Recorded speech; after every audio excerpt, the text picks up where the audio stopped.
ഈ കഴിഞ്ഞ ദിവസം ഒരു അപ്പച്ചൻ എന്നോട് ചോദിച്ചു, അച്ഛാ മരിക്കാൻ കിടക്കാണെന്ന് അച്ഛൻ അറിയാലോ, ഇനി അധികം നാളൊന്നുമില്ല, പിള്ളേരൊക്കെ വന്നിട്ട് പറയണത് എനിക്കുള്ളത് ഇങ്ങോട്ട് തന്നേക്ക്, എനിക്കുള്ളത് ഇങ്ങോട്ട് തന്നേക്ക്.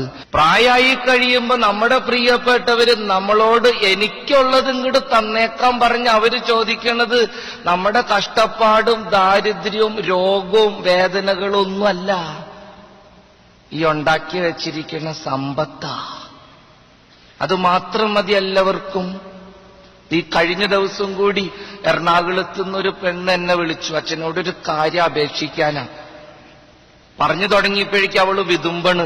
ഭർത്താവ് കയ്യിലേക്ക് ഫോൺ കൊടുത്തു. ഭർത്താവ് പറയും, അവള് പറഞ്ഞ അപ്പ ടെൻഷനാണ് അച്ഛാ.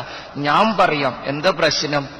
അപ്പനെ നോക്കാൻ ആരുമില്ല, എവിടെങ്കിലും കൊണ്ടുപോയി ആക്കണം, ഞങ്ങൾക്കാണെങ്കിൽ തിരിച്ചു പോവും വേണം.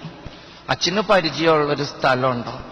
ഞാനിപ്പോ സത്യം പറയാലോ പ്രിയപ്പെട്ടവരെ, അത് കാരണം എവിടെ പ്രസംഗം പറയാൻ ചെല്ലുമ്പോഴും കാർന്നവന്മാരോട് പറയാണ്, ഉള്ള സ്വത്തില് കുറച്ചെടുത്ത് ഒരു തരി നല്ല ഭക്ഷണമൊക്കെ കഴിച്ച് മാന്യം മര്യാദയായിട്ട് ജീവിക്കും.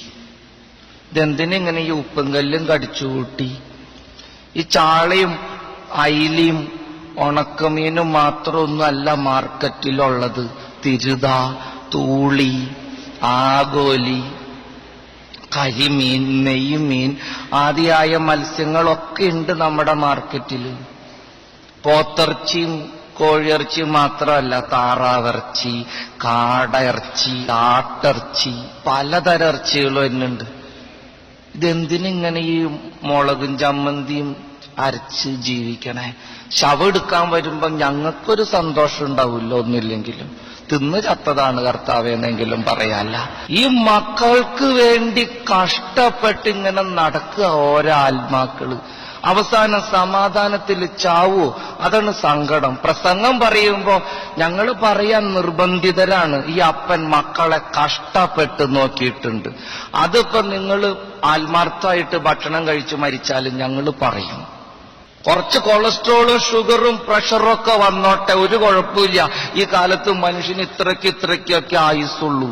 മര്യാദയ്ക്ക് ഒരു തരി നല്ല കൂട്ടാനൊക്കെ കൂട്ടി ചോറുണ്ട്, വല്ലപ്പോഴൊക്കെ ഒരു സിനിമയ്ക്കൊക്കെ പോയി, വല്ലപ്പോഴും അടുത്തുള്ള സ്ഥലങ്ങളിലൊക്കെ ഒന്ന് തീർത്ഥാടനം നടത്തി, ഒരു ടാക്സിയൊക്കെ വിളിച്ചൊന്ന് വേളാങ്കണ്ണിക്ക് പോയിട്ട് വാങ്ങുന്ന. എന്തിനാ ഇങ്ങനെ ഈ ട്രെയിനിലും ലൈൻ ബസ്സിലും മാത്രമായിട്ട് അടങ്ങണേ?